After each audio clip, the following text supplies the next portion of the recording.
So it's been a couple of days now since the Final Fantasy VII Remake demo dropped, and what I wanted to do was just do a quick review of the recent demo and just go over a few of my thoughts for the remake overall. The movement in the demo is extremely smooth and fluid. There was no clunky moments, at least not that I noticed when I was playing through it, and I've played through it a few times now. Whenever I put an input into the controller, the character on screen just responds, whichever one I'm controlling, whether it's Cloud or Barret. So yeah, I was very happy with that. You'll automatically interact with certain things in the world just by walking up to them, such as ladders. Just walk up to them and you'll climb down or up them. There are other spots where you can vault over an obstacle or crawl under an obstacle. That just happens automatically as you approach the obstacle with Cloud, which, you know, it's quite nice. It adds a bit of fluidity to the game.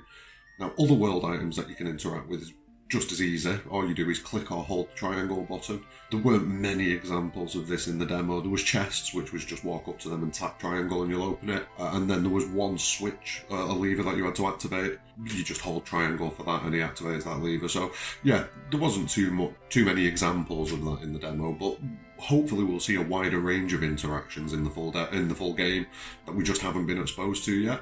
Other than that, the only other real form of interaction with the environment is using Cloud Sword to smash open crates that you'll find around the demo. Now, these yield a few small items like Mako shards, and I even found a few of the elusive Moogle medals, which no idea what it is that you're meant to do with them, if anyone's got any answers to that, because there's got to be something for them to include them in the demo, so yeah, it's a bit weird, unless it's included in the full game and they've just been lazy and not chopped the Moogle medals out.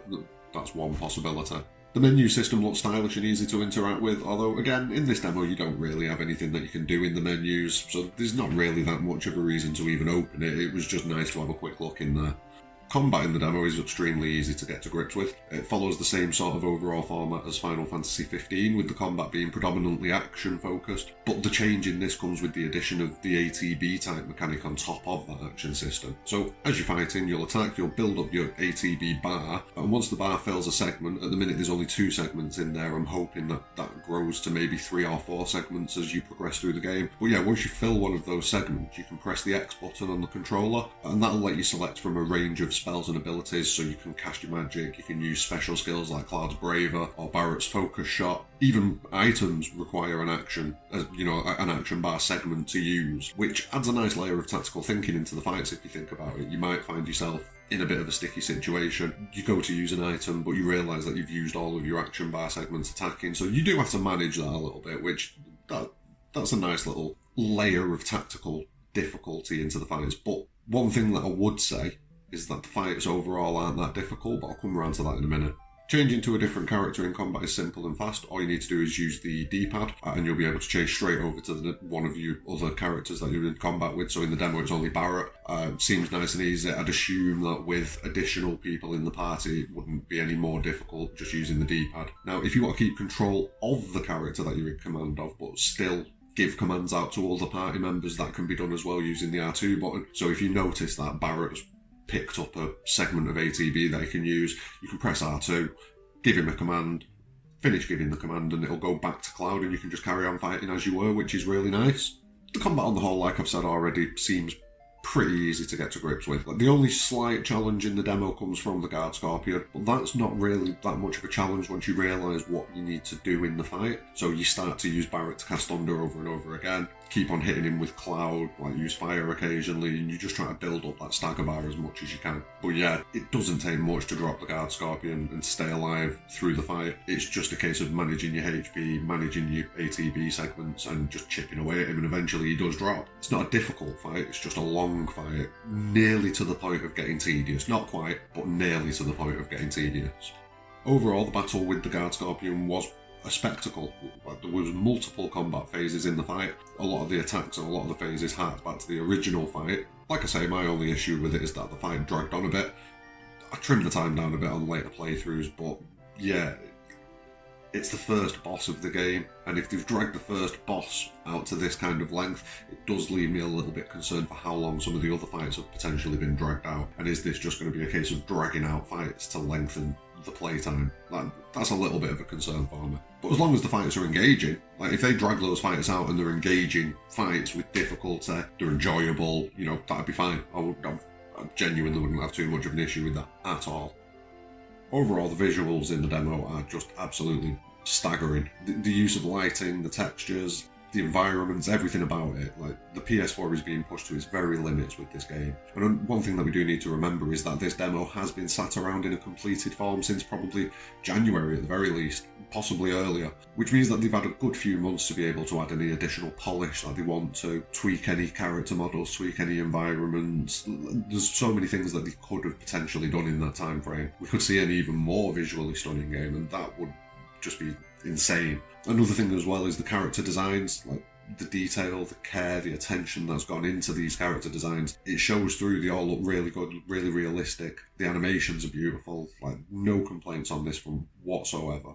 And another thing that I've really enjoyed about it was how close they've stayed to the cinematics of the original game. Like, there were a lot of shot-for-shot comparisons that you can make, as seen in the video that I put out yesterday. Cloud looking up at the reactor, the Avalanche team entering the reactor, the meeting between Heidegger and President Shinra. All of these moments are almost shot-for-shot, but just imagined so much more beautifully than they were back then. Just because of the technical capabilities that we've got these days, it's absolutely amazing. All of these shots are going to tie the game even closer to the original, and they're going to keep giving you that nostalgia burst every now and again. Like, you'll probably every half an hour playing through the game, you're just going to get like a little shot of nostalgia when you see a shot that you've only ever seen in PlayStation 1's graphics, imagined fully in this monstrous Midgar that they're developing for the remake. It's going to be amazing. Like, I'm really looking forward to it.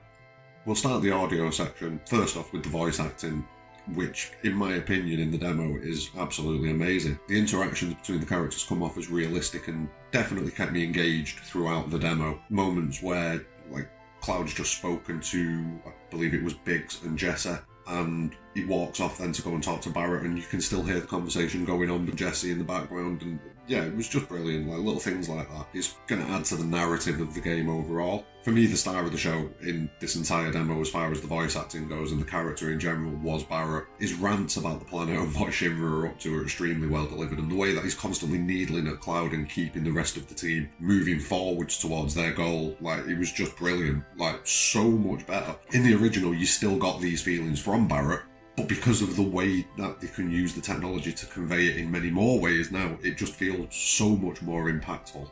I really enjoyed Barrett in this demo. He was definitely one of my star of the show. Well, not one of, he was my star of the show. In the entire demo, he was phenomenal.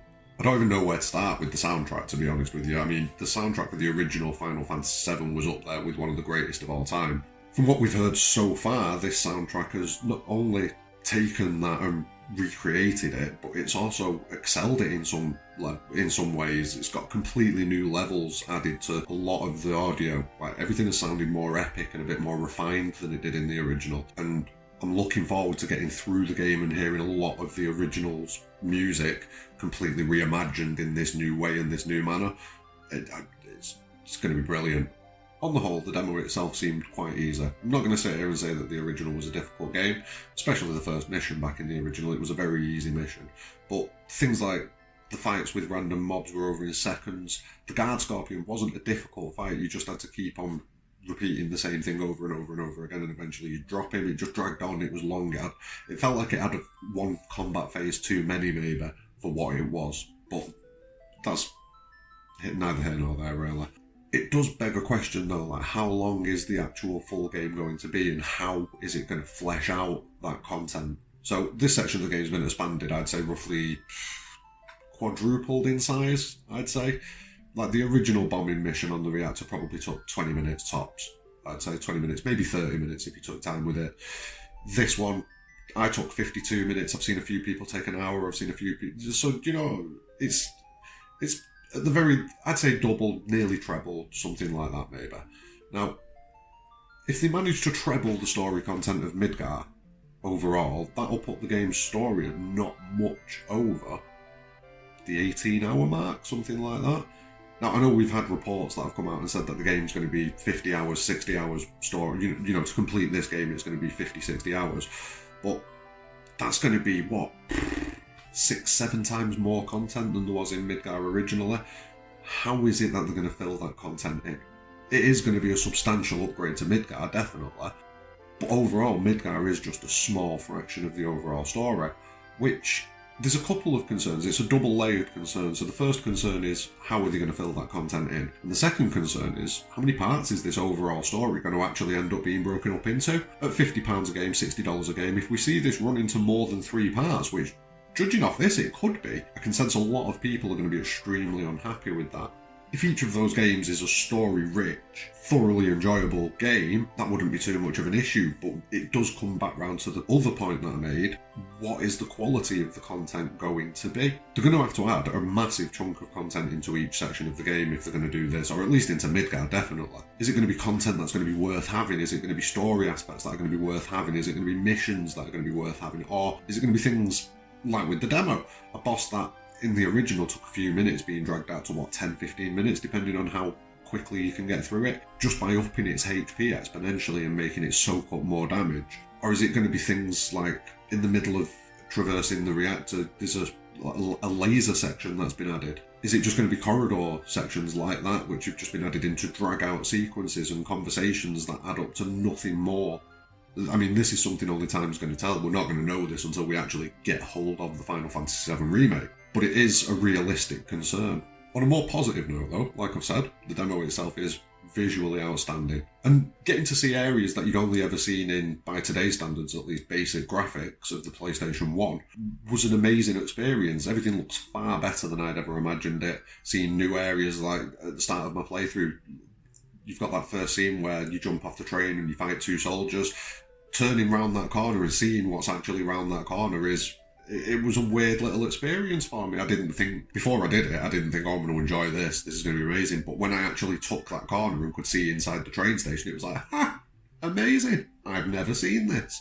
So there's going to be a lot of moments like that, and that is going to be fun. Now, the characters come across as realistic and interesting. The interactions, rather than being dull and bland like in more recent franchise entries, come across as fun. And that's one thing that Final Fantasy VII definitely was. It was a fun, quirky game, and you need to keep that kind of quirkiness in the game in order to keep the character of it. So I'm glad that we're hopefully seeing that still being in there. Again, the voice acting's top quality as well. I really enjoyed the voice acting. Like, they've done a phenomenal job.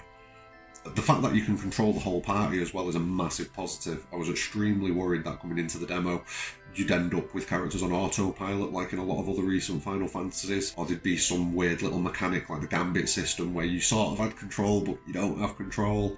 And I feel that having control is a vital part of feeling engaged and immersed in any game, not just a Final Fantasy game, but in any game. Losing that control is a massive detriment, and I'm glad that we've got that back. The story content that we saw in the demo, including the slight additions, were really good. The story was expanded a little bit. If all the story content that they had lives up to or exceeds these additions in the demo, then that's fine. There won't be a problem with that. It's if we start getting fluff. But yeah, so far so good. And I've said this so many times, but the final positive point for me in this demo is Bera. All round, he was phenomenal. He comes across so much better than he did in the original opening mission, and he already came across really well, but the emotion that's been conveyed by the character model and the voice actor and everything like that really drives home the passion for saving the planet, and his emotion in these moments, his constant little attacks at Cloud and trying to get him to join Avalanche and things like that. It was all delivered in a natural way. It wasn't delivered in a clunky way or anything like that, and it was funny. Like, throughout the demo, like, there were moments there that literally had me laugh out loud, especially this face. Like, at that moment, I was done. I had to stop for a second and just recompose myself.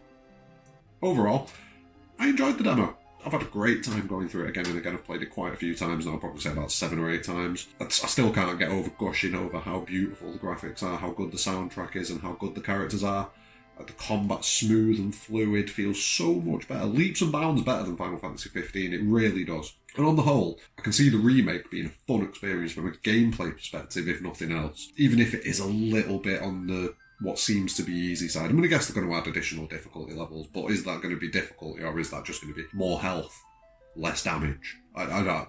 We'll see. But unfortunately, one problem that I do have is that the demo doesn't really assuage any concerns that I've got about the remake from the story perspective. Where the only thing that I can hope is that the content that they do add amounts to more than just being filler to pad the time out, and actually contributes something to the story and builds it. Like I said earlier, if it runs into more than 3 releases, people are probably going to be quite unhappy given the cost of the game. If that's say it's 4 releases, 5 releases, but they're all quality, solid, story-rich games that expand the Final Fantasy story and deliver the Final Fantasy VII story in the best way possible, I'd be cool with it. I wouldn't have a problem with it. I don't have a problem with paying Square Enix money for beautiful products. I have a problem with paying Square Enix money for a shambolic product and then being expected to pay more money to unlock the rest of that shambolic product. That's where my issues come in. And as long as we don't have that with the Final Fantasy VII Remake, all is good. So yeah, that's my little rant and my thoughts on the Final Fantasy VII Remake demo. Feel free to tell me I'm wrong, feel free to agree with me, it's all a conversation at the moment. You know, everyone's going to have an opinion on this subject. Everyone's going to have a thought on where the game's going, where the franchise is going. And I think the more we talk about it, the better. So thanks very much for watching the video. Smash a like on if you did like it. Please subscribe to the channel. And have a great day. Take care.